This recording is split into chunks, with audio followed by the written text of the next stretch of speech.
2 কোটি টাকা করে যদি দিয়ে থাকি প্রত্যেক মাসে 12 মাসে হচ্ছে আমরা 24 কোটি টাকা দিচ্ছি। গত 5 বছরে আমরা 120 কোটি টাকা দিয়েছি বিদেশি লোকের উপরে। তাহলে গত 10 বছরে কত দিয়েছি? এই টাকাগুলো দেশীয় লোকের উৎপাদনে রাখেন যে আমি দেশীয় লোককে তৈরি করব। আমাদের যত পরিমাণ কোচ বিদেশি লোক আছেন তাদেরকে ছোট করছি না, সবাই হয়তো ভালো মানুষ, ব্যক্তি হিসেবে তারা হয়তো খুবই ভালো, কিন্তু আমাদের দেশের এই মুহূর্তে আমি মনে করি যে দরকার নাই।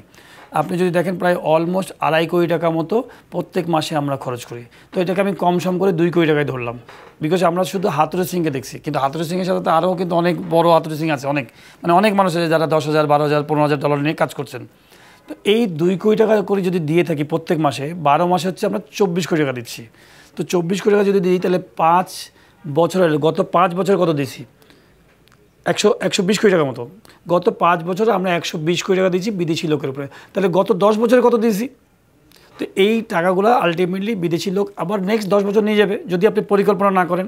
এই টাকাগুলো আমরা না দিয়ে আমরা হয়তো একজন কোচ রাখলাম, অত দামি কোচ রাখার দরকার নাই যে 35,000 ডলার, এখানে আমরা মনে হয় 15-16 হাজার ডলারে অনেক ভালো ভালো কোচ পাবেন, এর আগে তো করে গেছে অনেকেই।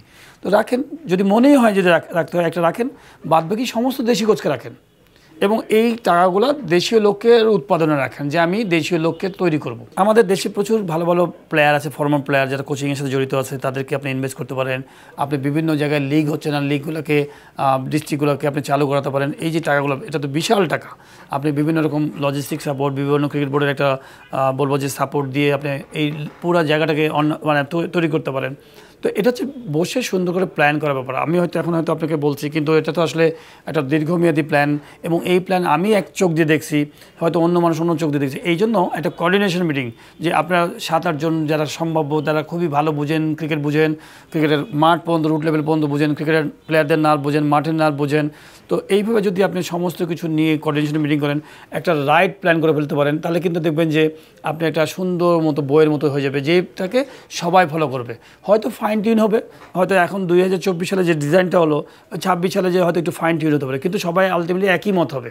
তো আপনি দেখবেন যে বাংলাদেশ টিম যেমন সিলেকশন করতে যাবেন, তো এই 17 জন থেকে যে 15 জন বানাবেন, হয়তো প্রত্যেকেরই একটা নিয়ে আলাপ আলোচনা হয়, 2-5টা নিয়ে হয় না। তো ঠিক বাংলাদেশে এই পরিকল্পনা করলে দেখবেন যে ফাইন টিউনে হয়তো 19-20 হতে পারে, যে না এটাকে এইভাবে করি, এটাই হতে পারে। তো এইরকম যদি আমরা পরিকল্পনা থাকে, তাহলে আমরা যে সবাই এসে এই পরিকল্পনাকে ফলো করবে, সে যেই আসুক না কেন, তাহলে যে সে সহজ হবে, একটা সুন্দর একটা কংক্রিট জায়গা থাকবে।